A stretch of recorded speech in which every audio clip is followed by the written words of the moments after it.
Hi, everyone, and welcome to the SCD Lifestyle Solution Podcast number 13. I'm Steve Wright, and with me on the phone is my friend and partner, Jordan Reesner. How's it going, man? I'm doing awesome. Great.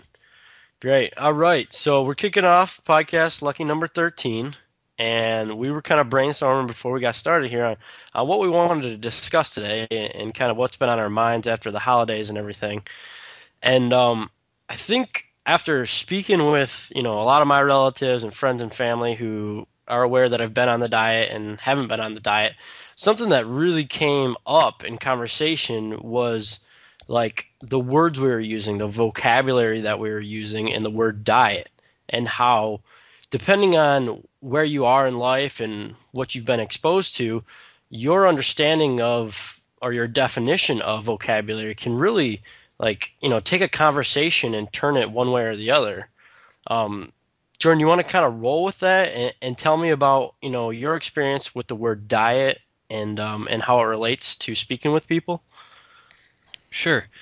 I think for everybody that's read Breaking the Vicious Cycle, Elaine has one particular sentence in there where she says that, you only have to stay on this diet for a year, and then a lot of people can return back or something along those lines.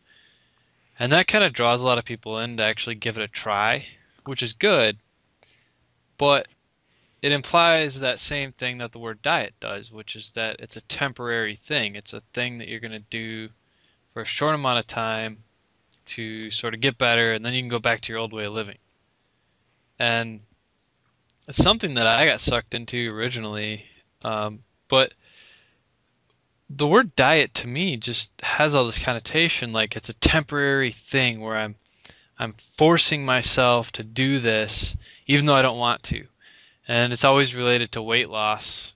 In my life, I've always heard the word diet in relation to weight loss. So I'm doing this temporary diet where I'm forcing myself to do this really hard stuff, and then it's going to make me lose weight.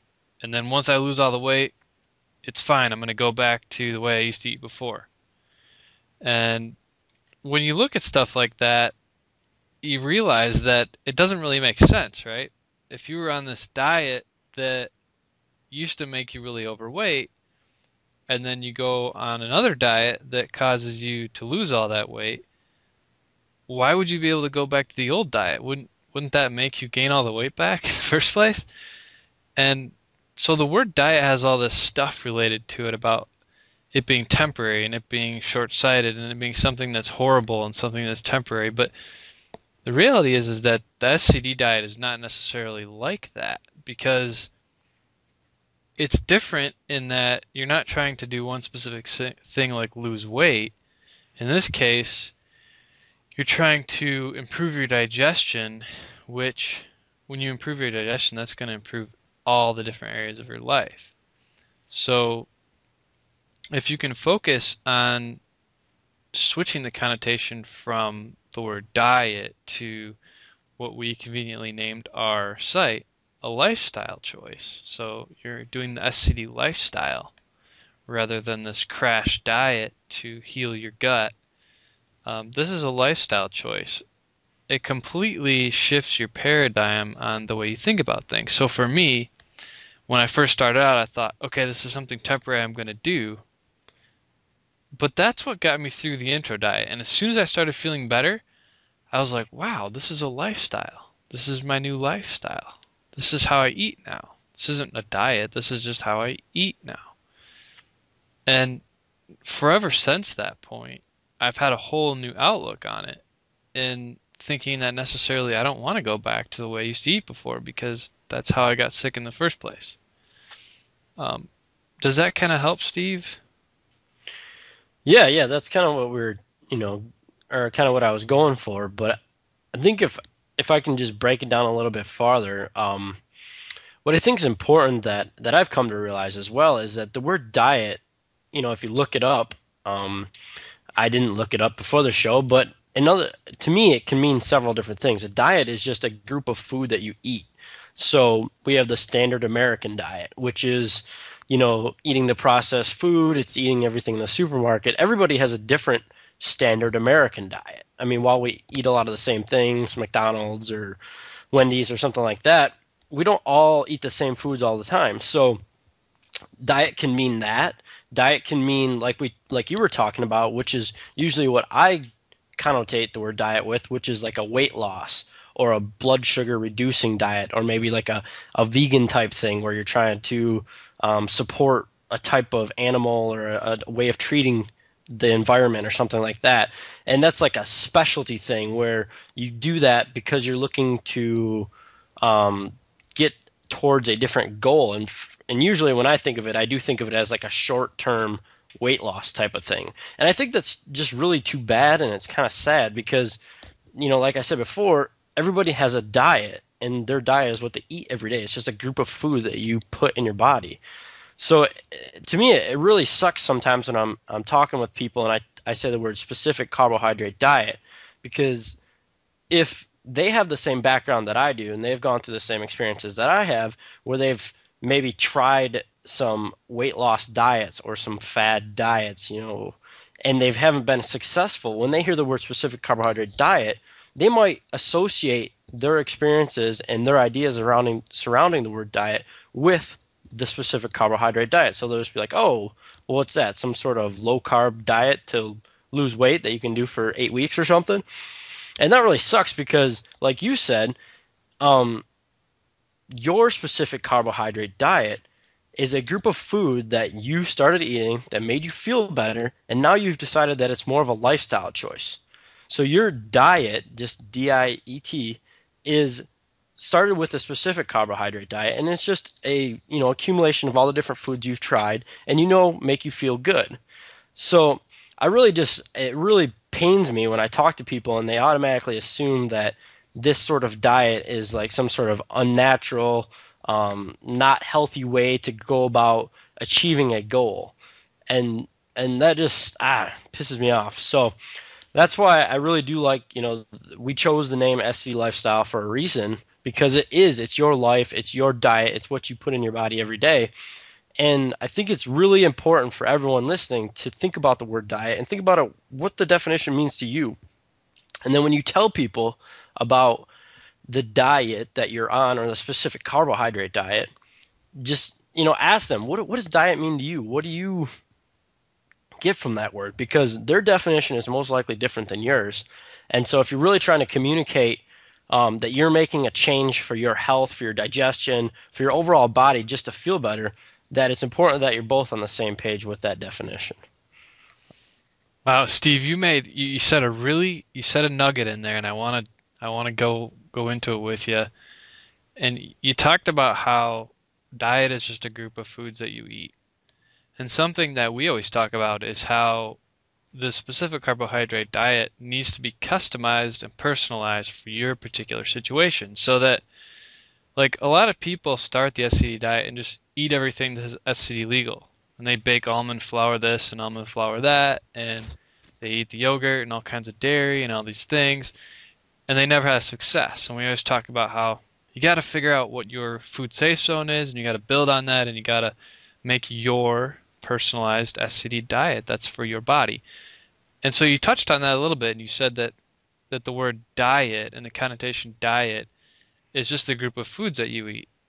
And I'd love to hear your thoughts on how that relates to the personalized SCD foods that you eat. Yeah. Okay. Well, I think, like I said before I started the specific carbohydrate diet, I had a diet that I ate most of the time, which, for some, that included a lot of Subway, maybe going out to the bar, some burgers, that kind of thing. But, I never really ate Wendy's or Burger King because they always seemed to make me sick, or they didn't go well, and I just didn't feel good. And that was my personalized diet before the specific carbohydrate diet. And how I arrived with my diet at that point was just I had a couple bad experiences, and I really honestly didn't like those types of foods. I didn't like what Wendy's gave me. I didn't like what Burger King gave me, but I was fine with McDonald's or Subway or anything else like that.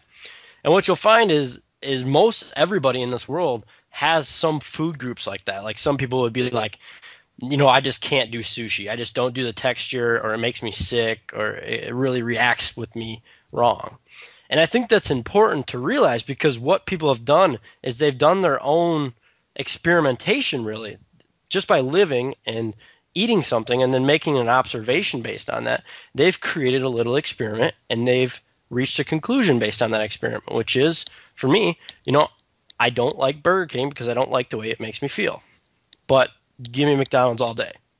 So when you morph that into the specific carbohydrate diet and your diet, with quotation marks, what you specifically eat and what you've tested, it's really just the same thing. Only now you're defining a group of foods based on how easy they are to digest and how relatively natural and healthy they are.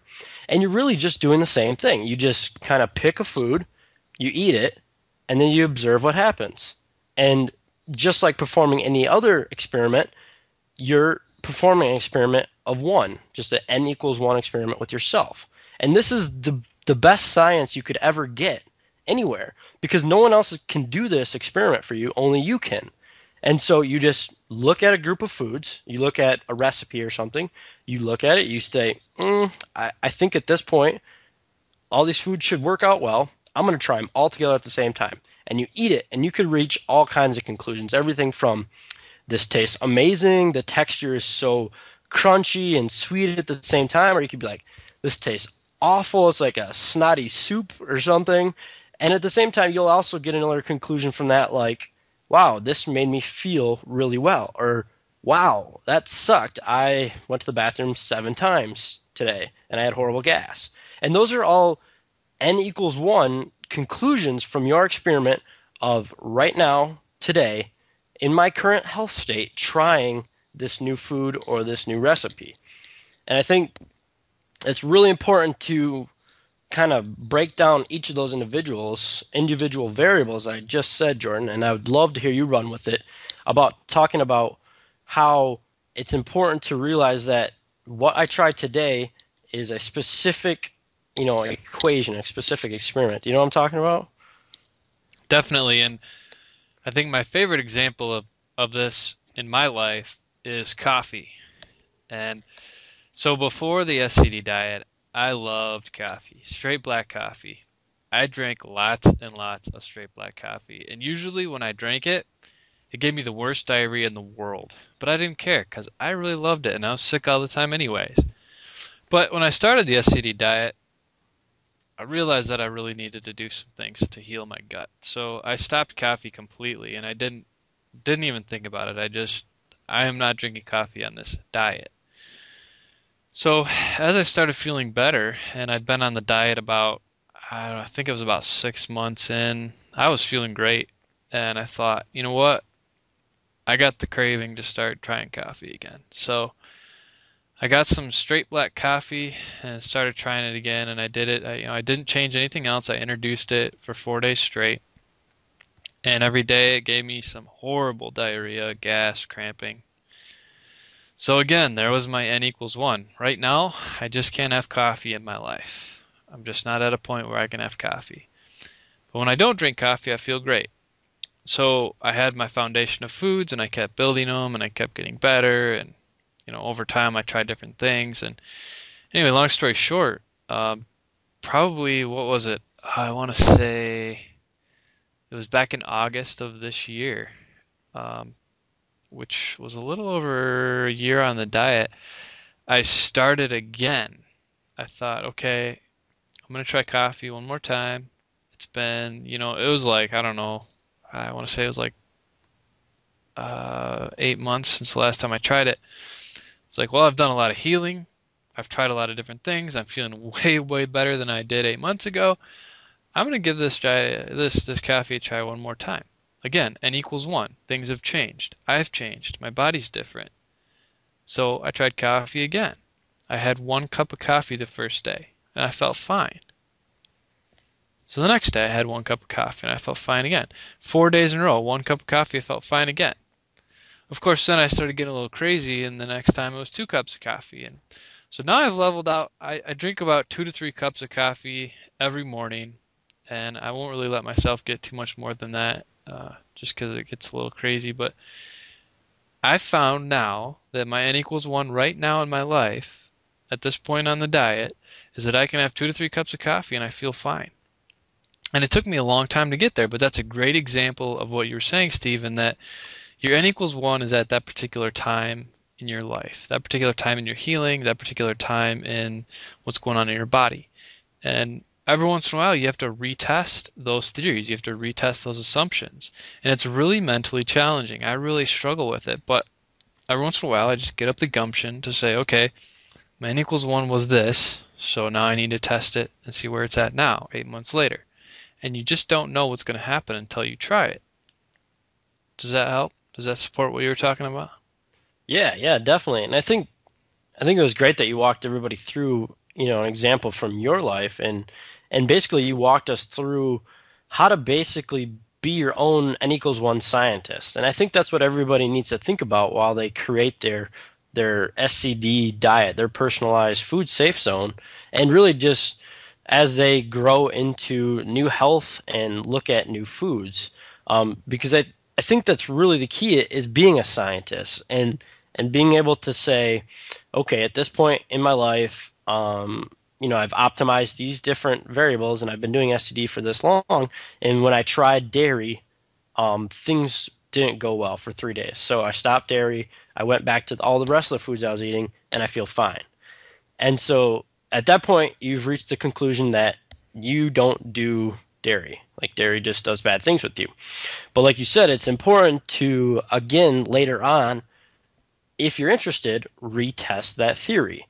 So, maybe a year later, you try SCD legal yogurt again because things have changed. You've optimized some more variables in your life, and who knows, dairy might work. And I think that's really important because, you don't need a PhD or a doctor to tell you that if everything's working right, you have a good diet, and then you eat something and it goes wrong, you don't need to go to somebody and ask them, is this normal or did this work or why did this happen?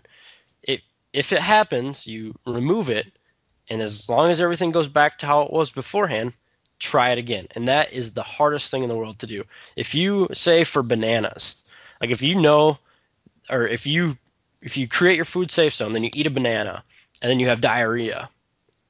Unfortunately, to really make the conclusion that bananas are not good for you, what you have to do is go back to before the banana. So get back to that same health or close to it where you're humming along, feeling good, and then eat a banana again. And if it gives you diarrhea again, then you've confirmed that, yes, right now at this time in your healing, bananas just don't work for you.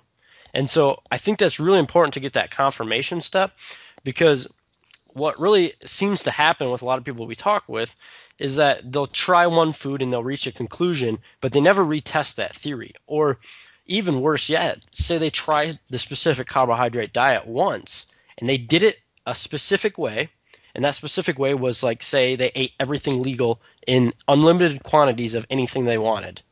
And so they tested the theory that they could eat as much honey, almond flour, meat, and vegetables that they wanted, and they would feel better. And then they didn't.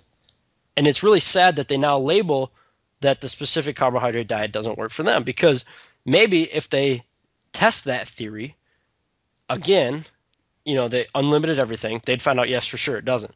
But they could test an even different thing, which is a completely separate idea, which is test a specific carbohydrate diet in, a way that we suggest, which is very measured quantities, moderately spaced, go slow, start with a very small group of foods and then build that group of foods over time. And that's a separate specific carbohydrate diet test. And so I think that's really important for some people to hear sometimes, is that just because you try one thing, like if you put your hand on a hot plate and you get a sensation that's hot, if you let that sensation, if every time you look at a plate you think, ouch, hot, pain, then the rest of your life is going to be changed, and maybe changed for the worse. But if you look at the plate and it's on the stove and you touch it and it's hot, and then you touch it again and it's hot, and then you look at a plate that's on the counter and you touch it and it's cold, now you have a different view on life. Now you can see the plate and say, ooh, it might be hot and it might hurt, or it could be cold and it might be good. It might be a tool for me to eat with. or something like that. So, I mean, I'm not sure if that's really building on what you were talking about, Jordan, with like testing and retesting things, but that was just kind of something that came to mind while you were talking. Yeah, and it actually reminds me of my limited experience being a father. I have my 2-year-old son Chase, as many people know, and I struggle with that because the SCD diet has these rules and these foundations around them, and I can very easily do that same thing with my son and just give him all these rules and boundaries in life and tell him, no, you can't do this, no, you can't do that, and don't do that or this will happen. But a lot of times it's like, you know what? Um, he probably shouldn't be doing that right now, and I could tell him no. But as long as it's not too big of a deal and it's, not too unsafe, I'm just going to let him keep doing it and let what I know is about to happen so that he can learn the lesson for himself. And there's a lot to that, right? I mean, we have these phases, and these phases are just a guide. They're just foods organized by what's easiest to digest.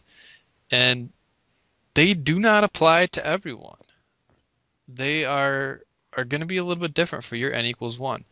And my son, I could tell him, no, don't do that. Or sometimes I just have to let him do it and let him figure the n equals 1 out for himself. And then he'll imprint that lesson on himself for a lot longer than if I just said, no, you can't do that or else this will happen. And this is the same way. It's like we have these phases, they help a lot, but you're in n equals 1 and you have to pick and choose different foods to try for yourself to see what results they get for you. And you can't just limit and operate off boundaries that other people set for you within this diet and be so closely guarded to those. This isn't a religion. This is just you figuring out the right way to approach this diet structure for your body. Yeah, for sure. And I think that's important for everyone to hear as well, is that this is not a religion, it's not a cult, it's not a some sort of fad diet where we all sing kumbaya and get the same results. It's really just a way of living, and it's a way of testing every day you live and growing and learning. And so that's why, we continue to tell people just give it a try. Give it 30 days. We get emails all the time, and we speak with people, and I actually on a daily basis will talk with people about, I did this and it improved my health, and they're like, well, has any scientist ever proven that? Did a doctor tell you to do that? And the answer is no, no, no, no. I didn't need anybody to tell me that after 30 days I felt this good. Like you don't need to read. I don't need to read that in a white paper or in a 800-person clinical trial from some drug company telling me that SCD works or doesn't work, because I tried it with myself for 30 days and I found out. And so it really, obviously, if you tried something else, like I could try cocaine for 30 days and see how it affected me. Obviously, probably wouldn't go well. That's where you kind of, You might have check out. fun.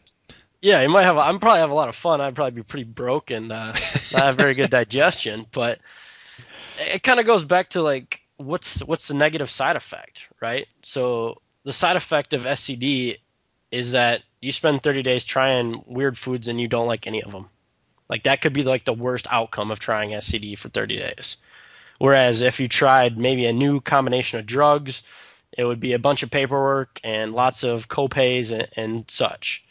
So when it comes to trying low risk approaches such as diet change, I think everybody should give it 30 days, whether or not you're able to read about it in New York Times or you're able to read about it in the latest clinical journals from PubMed.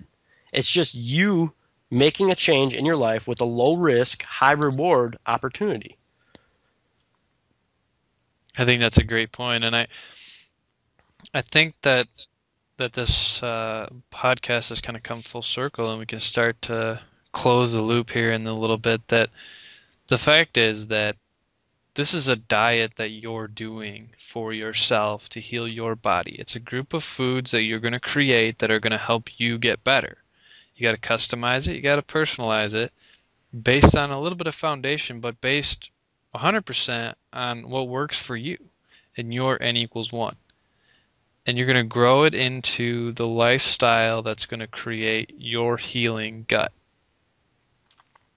That's the point of the podcast here. And I guess I would challenge you, Steve. What is your kind of like one paragraph finalized statement to really drive home the point tonight?